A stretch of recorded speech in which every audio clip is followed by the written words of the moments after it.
Tonight's episode of Twits is brought to you by Frost Brewery.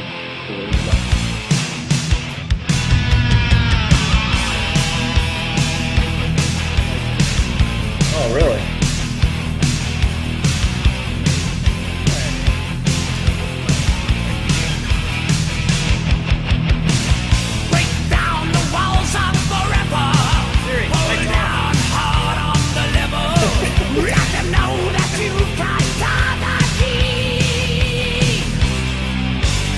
All right. Yeah, I think that's everything. All right, here we go. It's been a while, Mike. Been a while. This is my favorite part of the video here, where I can barely hear me talk and the music's cutting out, and then it's like showtime. Hello again, everybody, and welcome back to the Week 2 edition of Twits, our first Twits of the year due to some travel logistics et al. But per usual, joining me from his palatial estate in Brownwood, Texas, with his 5 luxury alcohol boxes behind him, Mr. Mike Paddock. How are you, sir? Howdy, doing fine. A little renovation cooking here at the old B-Town Brew House. Oh yeah. They set me up with a new microphone though, so we're live and on the air, and we'll see what happens. You know, it's a crazy Tuesday night here in Browntown. So. Yep. Cowtown. Yeah. So Mike. You know, I think the boxes and the renovation, nice parallel for the Twits infrastructure as well. We'll break down our brand new segment called Sound Off here in just a little bit, and thank you for the personages who have contributed to that segment via the website. It's pretty easy, so I've got another question up this week. All you got to do is take 30 seconds and scribble in there and hit submit. So we would appreciate as much feedback as we can get here in year 22 for us, Mikey. And don't forget to tell us the song you want for us to do the outro with. That's right. We were going to do the intro, but we realized that would give away the winner. So your favorite song will be the outro music, which will be coming up at the end of this segment. So you know, plenty of incentive to take that minute of time and write your answer. So, but Mike, we always kick off Twits, as you well know, with the weekly rewind. And Mike, the weekly rewind tonight, the Northern Tier is presented by, you know, it's kind of cliche living up here, but every year it comes out, I absolutely love it. The Summit Oktoberfest. Oh yeah. Marzen style. It's you know, some people like the Sam Adams, the Leinenkugel, you know, outside of your more elite type beers. But of your semi-commercials, this is my favorite. And I'm going to knock down one here before I delve into Week 2's results. Yeah, and one of the things you talked about travel, I was up there for the NFL Week 1 kickoff for a business trip. Came in a little bit early, and yes, I was able to imbibe in quite a few of those. At the old Green Mill off of Century Avenue, if anyone's familiar with that. The Green Swill. I've been there many times. Not too far from the 3M campus, I believe, Mike. Yeah, not too far at all. All righty. All right, Mike, well, let's take a look back at Week 2. The usual 5 Suffle matchups. We had the Commish squaring off against arch nemesis Bill. And the Commish extracting a bit of revenge, 70-35 over Bill, paced by Kelvin Benjamin and his 17. Evan and Thad squared off, and Panthers all over the weekly rewind here. Evan gets 12 out of Greg Olson. Thad gets 8 out of Carolina in a 59-32 Evan win. Nip and Tuck affair, Greg and Wayne, 63-58, your final. Wayne needed a little help from Adrian Peterson, but torn meniscus later and 5-point loss. He did get 17 out of Denver's defense with a couple late tutties, though.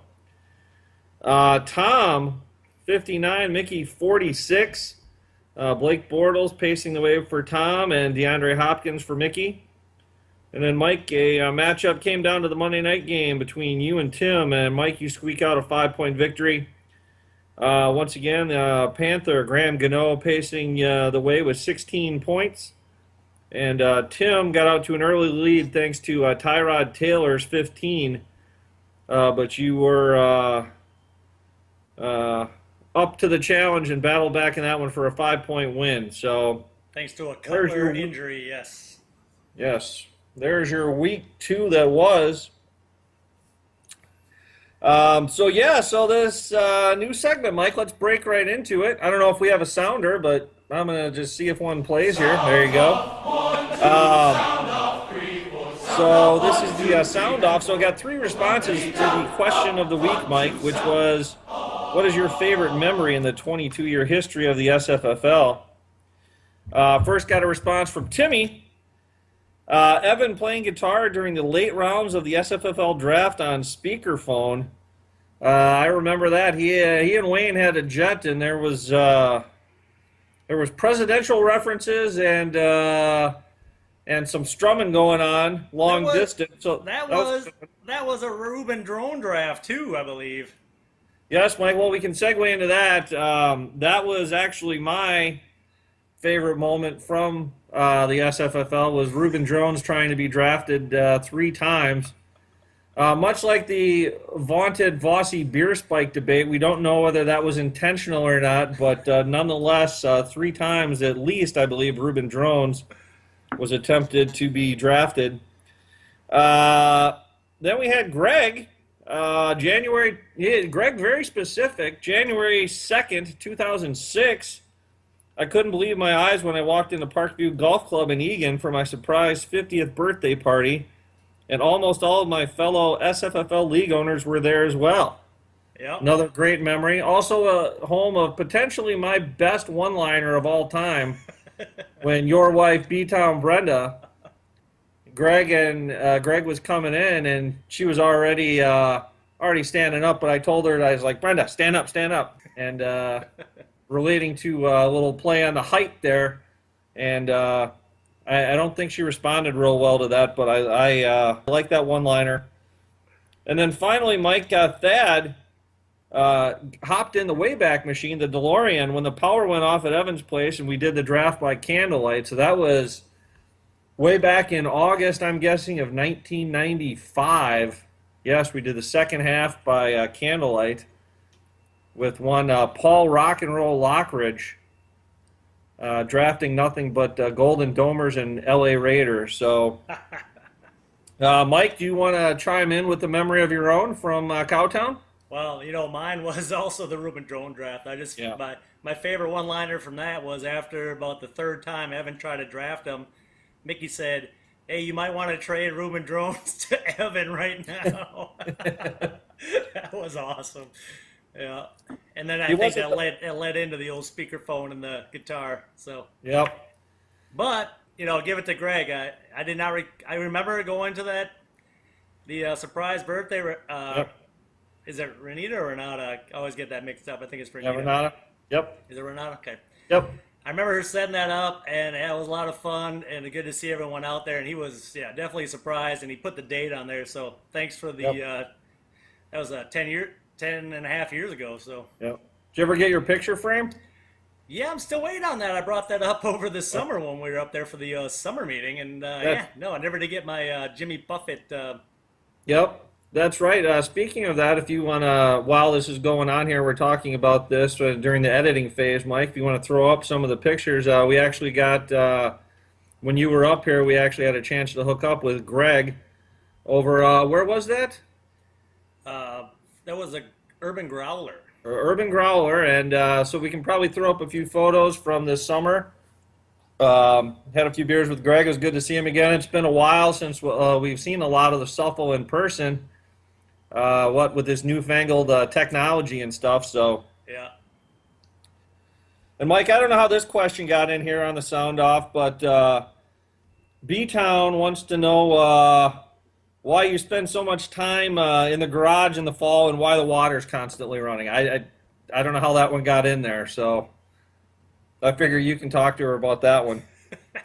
Also, Mike, someone anonymous here wrote in and asked me how I got my team name, the Forever Uncleans. And so I figured it pertains to the league and a character named Rafi in the league. Oh, the league, gotcha. Yes, The league show. on FX, a former series, and I figure I can show a little brief. We can put up a little brief clip here of Rafi, and this kind of explains a little bit of why I like Rafi and the team name. So let's go ahead and take a look, Mike.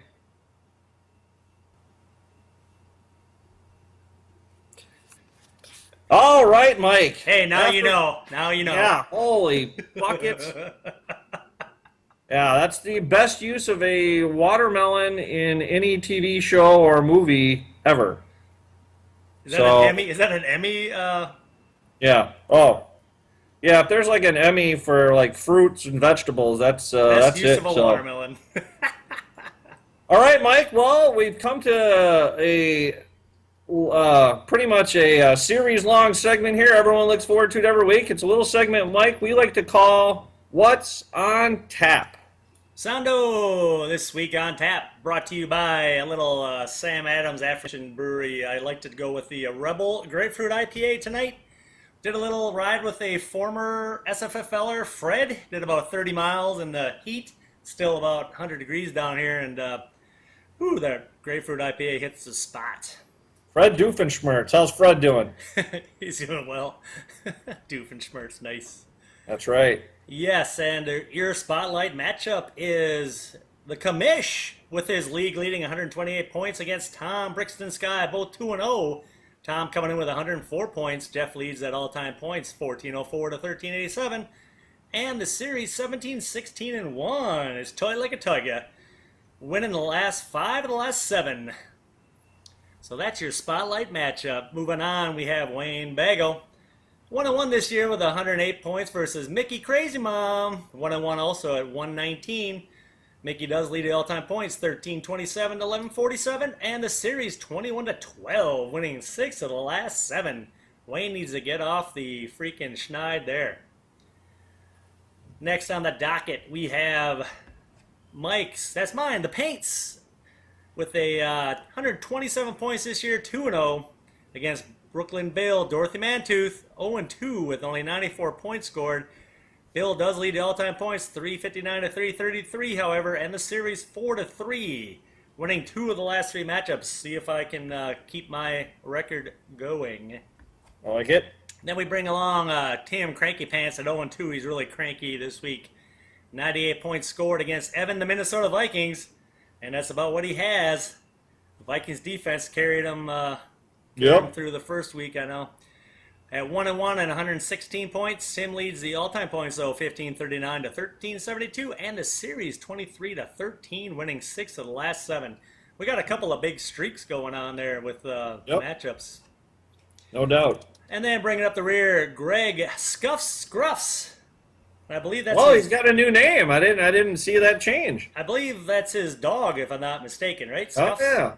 His dog also in attendance, I believe, at the Urban Growler. Yes, and don't mess with Scruff or Scuff. Nope.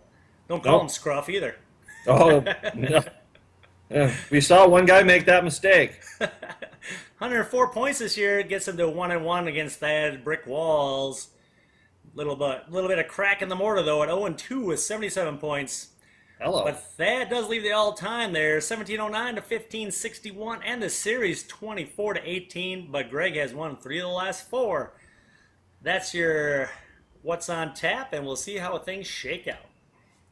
Little quick read smack. I like it. All right, Mike. Well, let's move on to Steals and Heels, a segment we debuted last year to much acclaim. This week, Mike, our Steals, running back Matt Forte, projected to get you about 9 fantasy points, got you 23. And by you, I mean Greg, I believe. Corey Coleman projected about 4.4, chips in with 17 on a couple of tutties. And saw this one up close. Stephon Diggs projected at 355, comes in with 15 after destroying the Packers for 182 yards and a touch. So those are your steals of the week. And your heels of the week, Mike, as Larry McCarron would say, Antonio Brown projected at about 9.7, gets you 1. Thank you. That's an 8-point deficit there. AP, injury related, although he wasn't doing a lot before the injury. Looking at 8.52, we got you a Gooser. And then my boy AJ Green, after a monster week 1, comes back to earth a little bit. But I think after watching the Steelers pretty closely twice, I think their defense is better than advertised. I think it's trending more towards the mid-90s defense than the defense they have displayed the last couple of years, shutting down Washington and Cincinnati. So, yeah, AJ projected at 8.7 and only got 1 also. So there's your steals and heels of the week. And that segues nicely, Mike, into our inaugural Chalk Talk. Chalk Talk presented by Mott's Paint, Better Paint with Mott's. Mike, nothing happening last week due to the travel, so this week we're going to just kick off this poop show with a little trip down to Sunday Night Football. I can't believe this is a Sunday night game. I'm guessing after this they're going to start flexing this stuff starting in week 3 going forward, but it's got your Bears after just pretty much destroying every TV in America on Monday night. Now they get to do it on Sunday night.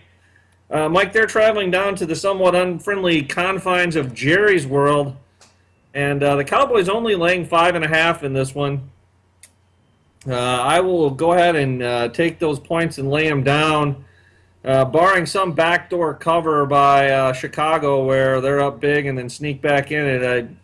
I can't see any way that Dallas doesn't go ahead and win this game by a touchdown. So I'm going to go ahead and take the Cowpokes on Sunday Nitro. Mike, what do we got coming up? Our first dog of the week. Sando, your dog of the week. We're taking a road dog. San Diego going into Indy, getting 3. I don't know how, but I'm going to take it. I mean, yeah, sure. We had a couple injuries on San Diego, but guess what? Melvin Gordon's running great. There's receivers popping out of the woodwork. What did, I believe, Phillip Rivers was one of your top quarterbacks last week. Indy can't stop anybody. They can't freaking block anybody. So let's go with San Diego and the 3 points. I like it. Yeah, Indy's secondary is, they literally are down about 5 people. So, the week 1, that was a crap show between them and Detroit. I mean, all they had to do was hold Detroit from their own 18-yard line with like 30 seconds left, and their secondary couldn't do it. So, yes. So, I like that pick. All right, Mike. Well, that'll lead us to the end of the segment here, the end of the show, and our game of the week. This week, Mike, not a lot happening on Sunday or Monday night, so we're going to take a Sunday day game. We're going to go to Riverfront Stadium, Mike, where the Bengals have their home opener, and they face a Denver squad that some would say struggled a little bit last week against Indy, but the defense closed it out at the end. Who do you got in this one?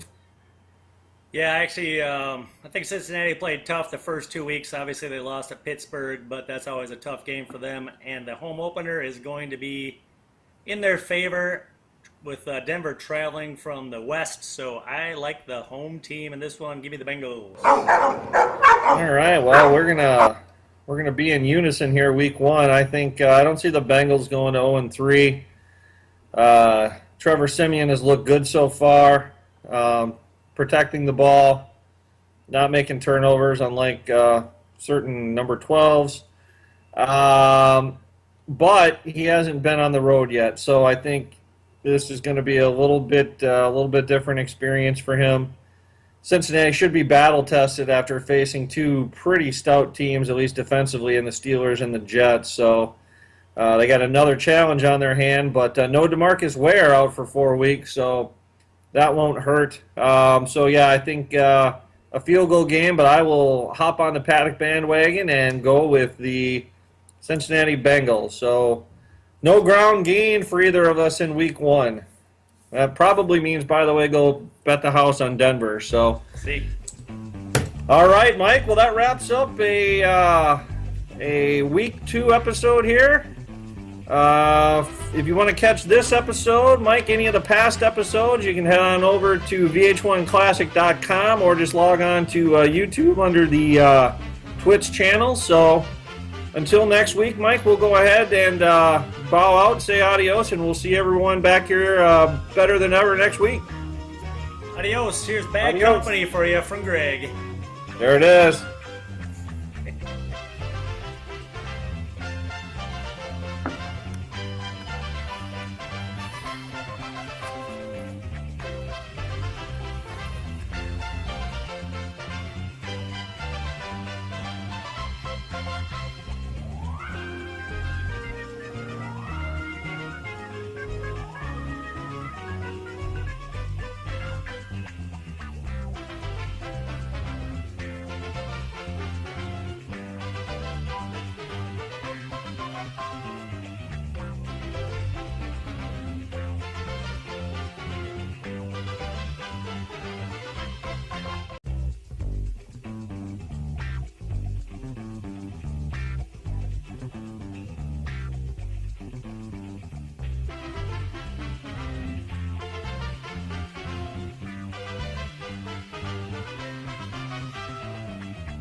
Company, always on the run. Destiny.